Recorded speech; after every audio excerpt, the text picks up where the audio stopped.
Hello friends, मैं हूं तन्मय प्रकाश और आपका स्वागत है सरकारी जॉब न्यूज़ के करंट अफेयर्स वीडियो में।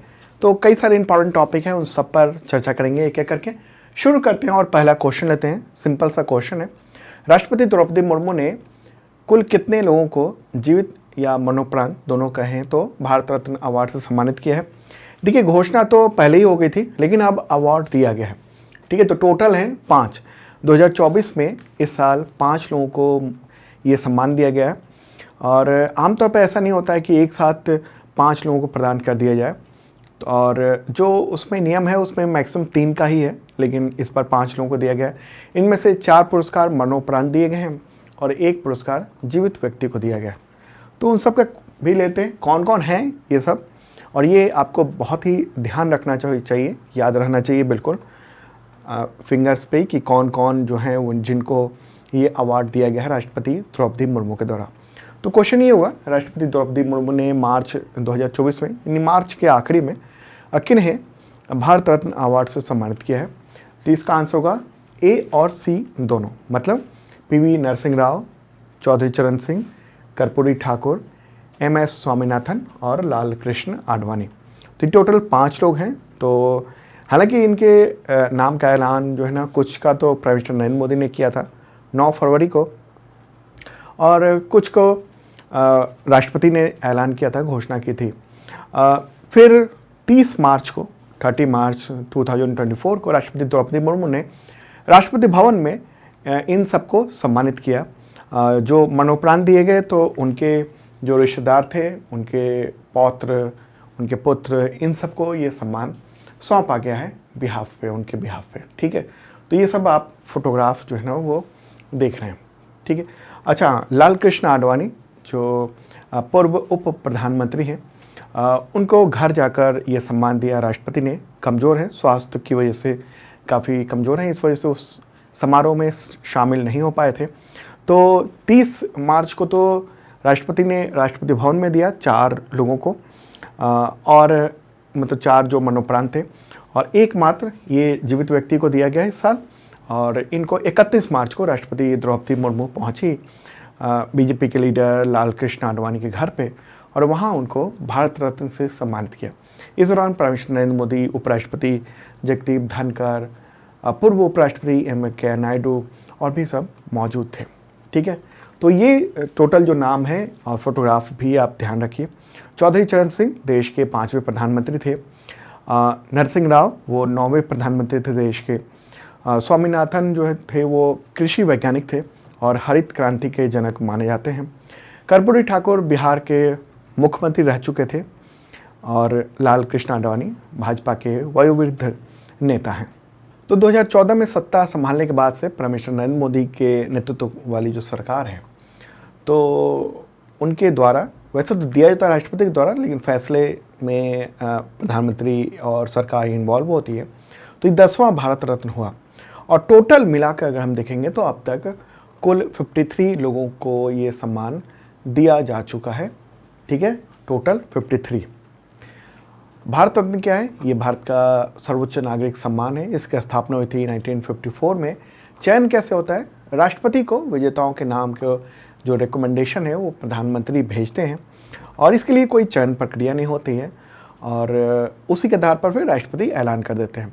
ठीक है, पहला सम्मान किन्हें मिला था? अगर बात होगी कि पहला सम्मान किन्हें मिला था, तो कुल 3 लोगों को पहला सम्मान मिला था। ठीक है, ये 3 नाम आपको ध्यान में रखना है। कौन कौन? सी चक्रवर्ती, सी राजगोपालाचारी, सर्वपल्ली राधाकृष्णन और CV रमन। 3 सबको एक ही साथ मिला था, तो पहली बार इन तीनों को मिला था। क्लियर हो बात? और ये टोटल मैं लिस्ट भी दे रहा हूँ। टोटल जो संख्या हो गई है वो अब हो गई है 53। ठीक है, 53 लोगों को ये सम्मान अब मिल चुका है, भारत रत्न, भारत का सर्वोच्च नागरिक सम्मान। ठीक है, तो महत्वपूर्ण क्वेश्चन हो जाता है, आपको बिल्कुल ध्यान में रखना है इन सब चीज़ों को। और भारत रत्न से सम्मानित लोगों को काफ़ी सुविधाएं भी मिलती हैं। जो जीवित व्यक्ति हैं वो इस देश के लिए VIP होते हैं, और सम्मान पाने वाले जो व्यक्ति होते हैं उनका जो प्रोटोकॉल होता है वो राष्ट्रपति, उपराष्ट्रपति, प्रधानमंत्री, उप प्रधानमंत्री, मुख्य न्यायाधीश, लोकसभा स्पीकर, कैबिनेट मंत्री, मुख्यमंत्री, पूर्व राष्ट्रपति, पूर्व प्रधानमंत्री, पूर्व मुख्यमंत्री, सदन के दोनों सदनों की विपक्ष के नेता, उसके बाद इन्हीं को जगह मिलती है। ठीक, बहुत सारी सुविधाएं भी मिलती हैं। उनको कैबिनेट मंत्री के बराबर का वीआईपी दर्जा मिलता है, मतलब मंत्री का दर्जा नहीं मिलता है लेकिन उस कैटेगरी का जो ना वीआईपी दर्जा मिल जाता है। आयकर न भरने की छूट दे दी जाती है, साथ में संसद की बैठकों सत्र में वो भाग ले सकते हैं विशेष तौर पर ये है। ठीक है, तो ये सब चीज़ें थी महत्वपूर्ण। चलिए अब आगे बढ़ते हैं और अगला क्वेश्चन लेते हैं। ठीक है, तो टोटल जो लिस्ट है ना वो तो आपने देख लिया, पीडीएफ में भी अवेलेबल है सारे लिस्ट, तो आप वहाँ से डाउनलोड जरूर कर लेना, देख लेना। और सरकारी जॉब न्यूज़ का जो ऐप है वहाँ आपको ये सारा पीडीएफ मिल जाएगा, आज का पीडीएफ मिल जाएगा। डेली का पीडीएफ ऐप पर फ्री है। अगर आप वीकली, मंथली, क्वार्टरली, ईयरली ये सब पीडीएफ लेना चाहते हैं, वो भी कई तरीके के, जैसे वन लाइनर, एमसीक्यू नोट्स, तो उसके लिए मेंबरशिप लेना होता है।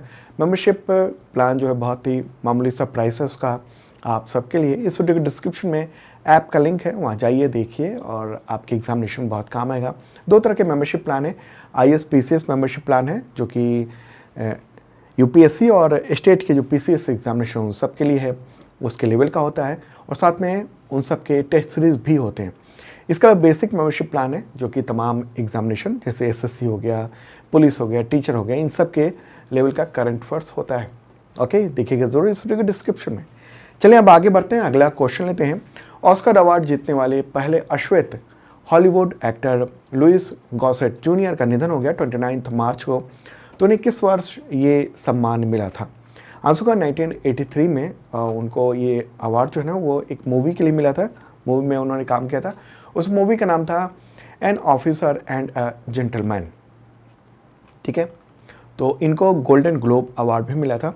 ये क्वेश्चन इंपॉर्टेंट हो जाता है क्योंकि पहले अश्वेत हॉलीवुड एक्टर थे जिनको ये सम्मान मिला था। ठीक है, चलिए अब आगे बढ़ते हैं, अगला क्वेश्चन लेते हैं।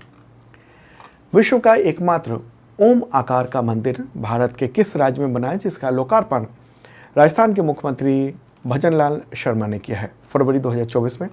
आंसर का राजस्थान में ही है, राजस्थान में इसका उद्घाटन किया गया है।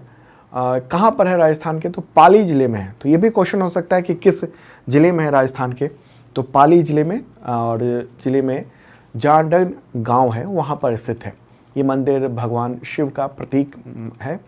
4 मंजिला मंदिर है, 250 एकड़ में बना हुआ है। ठीक है, भगवान शिव की 1008 मूर्तियां हैं, 12 ज्योतिर्लिंग यानी 12 छोटे छोटे शिव मंदिर भी यहाँ पर बने हुए हैं। यहाँ इसकी जो ऊंचाई है वो 135 फीट है। ठीक है, 2000 स्तंभ इसमें लगे हुए हैं। ठीक है, चलिए आगे बढ़ते हैं और अगला क्वेश्चन लेते हैं। भारत, मोजाम्बिक, तंजानिया यानी 3 देश हैं, उनका त्रिपक्षीय अभ्यास हुआ है IMT ट्राइलेट 24 मार्च 2024 में। तो कहाँ पर आयोजित किया गया? आंसर का नाकाला यानी मोजाम्बिक में आयोजित किया गया इसको। ओके, नाकाला कहेंगे इसको। और ये देख रहे हैं PIB का जो डिटेल है दिया हुआ प्रेस इंफॉर्मेशन ब्यूरो की ओर से। नकाला जो है मोजाम्बिक में है और ये 21 से 28 मार्च तक आयोजित किया गया है। ओके, तो इस बार अभी, और इसमें इंडियन नेवी की ओर से INS तीर और INS सुजाता ने पार्टिसिपेट किया है। और उद्देश्य यही है कि तीनों देशों की जो सेना है उनके बीच में समुद्री सहयोग और अंतर जो क्षमता है वो बेहतर हो सके। ठीक है, तो एक बार देख लेते हैं मैप के ज़रिए ये जो 2 देश हैं वो कहाँ कहाँ पर हैं। बाकी 2 देश भारत तो जानते ही हैं, ये है प्यारा भारत। और आप चलते हैं मोजाम्बिक की ओर। अफ्रीकी देश है और ये मोजाम्बिक यहाँ पर आप देख रहे हैं, रेड कलर में देख रहे हैं, वो है मोजाम्बिक। इसकी राजधानी है मापुटो। मुद्रा है यहाँ की मोजाम्बिक मेटिकल और राष्ट्रपति हैं फिलिप न्यूसी। ठीक है, ये है मोजाम्बिक। तो इसकी, और तंजानिया जो है ना उसी के बगल में है, ठीक बगल में, यहाँ जो रेड कलर में देख रहे हैं वो है तंजानिया। ठीक है, और इसकी राजधानी है डोडोमा। मुद्रा है यहाँ की तंजानियन शिलिंग और राष्ट्रपति हैं यहाँ के सामिया सुलूहू हसन। ठीक है, चलिए आगे बढ़ते हैं, अगला क्वेश्चन लेते हैं। किस भाषाई सिनेमा के मशहूर एक्टर डैनियल बालाजी का निधन हो गया 29 मार्च 2024 को? आंसर होगा तमिल सिनेमा। ठीक है, तमिल सिनेमा भाषाई सिनेमा के वो एक्टर थे, काफ़ी पॉपुलर थे। द हिंदू ने इस पर काफ़ी डिटेल में बताया भी है। और ये रहा फोटोग्राफ। इनका जन्म हुआ था 2 दिसंबर 1975 को और निधन हुआ है 29 मार्च 2024 को। और इनका जो निधन हुआ है वो हार्ट अटैक की वजह से। वास्तविक नाम इनका टी.एस. बालाजी था। 48 ईयर के थे, तमिलनाडु से के रहने वाले थे और कई फिल्मों में उन्होंने खलनायक की भूमिका निभाई, विलेन की भूमिका निभाई थी बहुत सारी फिल्मों में। चलिए आगे बढ़ते हैं। अगला क्वेश्चन, अमेरिका के किस राज्य ने 14 वर्ष से कम उम्र के बच्चों के सोशल मीडिया के इस्तेमाल पर बैन लगाने वाला कानून उसको मंजूरी दे दी है? आंसर होगा फ्लोरिडा। क्या है? फ्लोरिडा। ठीक है। और ये न्यूज़ देख रहे हैं आप। वहाँ पर क्या है कि 14 वर्ष से कम उम्र के बच्चे सोशल मीडिया का इस्तेमाल नहीं कर पाएंगे, घोषित रूप से बैन कर दिया गया है। और ये 26 मार्च को इस बिल पर सिग्नेचर किया गया। फ्लोरिडा के जो गवर्नर हैं रॉन डेसेंटिस, तो उन्होंने, ठीक है। और ये कानून 1 जनवरी 2025 से लागू होगा। और यही है कि 14 साल से कम उम्र के बच्चों को सोशल मीडिया के इस्तेमाल पर बैन लगेगा। और 14 से 15 वर्ष के जो बच्चे होंगे, अगर वो सोशल मीडिया का इस्तेमाल करते हैं तो माता पिता की अनुमति आवश्यक होगी। ठीक है।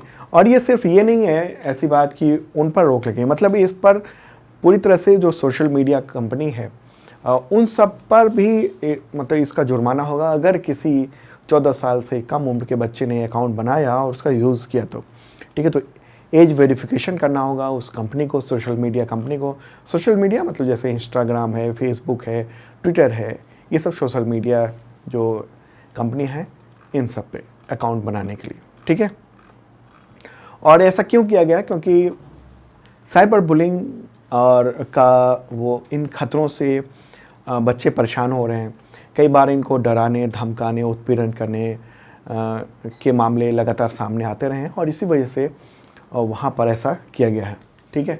तो महत्वपूर्ण बात है अमेरिका का ये है फ्लोरिडा। भारतीय रिजर्व बैंक यानी आरबीआई का स्थापना दिवस कब मनाया जाता है? आंसर का 1 अप्रैल को। ठीक है। इसकी स्थापना हुई थी 1 अप्रैल 1935 को। भारतीय रिजर्व बैंक अधिनियम 1934 के प्रावधानों के मुताबिक हुआ था। 1935 में स्थापना हुई थी और शुरुआत में तो इसका जो केंद्रीय कार्यालय था, मुख्यालय था, कोलकाता में था। बाद में फिर इसको मुंबई में स्थानांतरित कर दिया गया था। आरबीआई के अभी गवर्नर कौन है? शक्तिकांत दास हैं। नेक्स्ट क्वेश्चन, मूर्ख दिवस यानी अप्रैल फूल डे कब मनाया जाता है? आंसर का 1 अप्रैल को। ठीक है। 1 अप्रैल को ये दिन मनाया जाता है और ये दिन जो है फ्रांस और यूरोपीय देशों में पहले मनाया जाता था, लेकिन धीरे धीरे पूरी दुनिया में ये पॉपुलर हो गया अप्रैल फूल दिवस के तौर पर, मूर्ख दिवस। अगला क्वेश्चन, विश्व ऑटिज्म जागरूकता दिवस कब मनाया जाता है? आंसर का इसका 2 अप्रैल को। और इस बार की थीम क्या है? इस बार की थीम है ऑटिस्टिक आवाज़ों को सशक्त बनाना। तो ये है थीम इस बार की। वर्ष 2007 में संयुक्त राष्ट्र महासभा ने 2 अप्रैल को विश्व ऑटिज्म जागरूकता दिवस के रूप में नामित किया था। तो ये था इंपॉर्टेंट करंट अफेयर्स